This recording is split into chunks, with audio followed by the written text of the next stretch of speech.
learn about another voice and culture of Taiwan with We Love Hakka. 现在就让我们一起加入客家风情，大家来讲客家吧。Hey, welcome back to another edition of Talk About Hakka on ICRT. Hello， 大家好，我是阿兵哥 Leo。Hello， 大家好，我是 Joseph Lin。通常 Leo 在呢，我就会肚子饿，然后要你教我们煮一道菜。但是我觉得最近呢，真的是在注意自己的体重，不能吃太多了，不能再吃了，不能吃了。No more food for this month, okay? Because I really need to control my weight. And how about let's have some tea instead?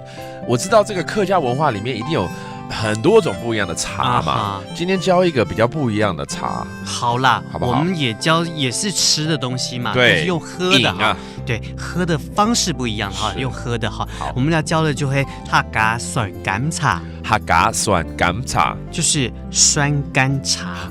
This is a sour citrus tea. 这个怎么做呢？这是真的用这个柑橘来制作的，是不是？是的，是。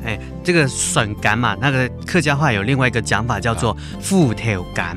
芋头甘 ，OK, that's a different way of saying the citrus, OK. 然后呢？它就是我们一般放在神桌上面来拜拜用的。对。然后呢，把它的头的地方把它挖开，然后把果肉拿出来 ，OK. 然后呢，跟那个茶叶混合在一起，再把它塞回去，因为它是开的嘛，所以我们要用棉线把它绑起来。OK. 绑起来之后呢，先蒸过，蒸了6小时之后呢，拿去晒干之后，对，然后再把它拿来用烘焙的方式把它烤过。就是成品了。哇哦，那这之后就是切来泡就对了。对，但是你知道它从那个碰干然后做成它的成品需要多久时间吗？听起来至少也要1个礼拜嘛。1个礼拜，太短了，要半年。Oh my goodness, right. Okay, this is actually a tea that's so special kind of Hakka tea, the citrus tea right here. But it's kind of complicated to prepare because first you have to take the citrus, cut it open, dig out all the meat and the pulp,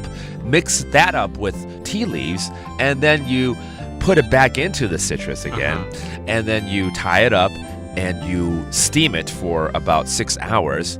You sun dry it for a day or two, and then you have to stow it away for about half a year. 它的成品就是黑黑的一个像橘子形状的。Okay, so the end product is going to be kind of dark, but basically when it's ready, you just slice it up and you can make it into your citrus tea. 好，这叫做什么？客家酸甘茶。客家酸甘茶。客家酸甘茶。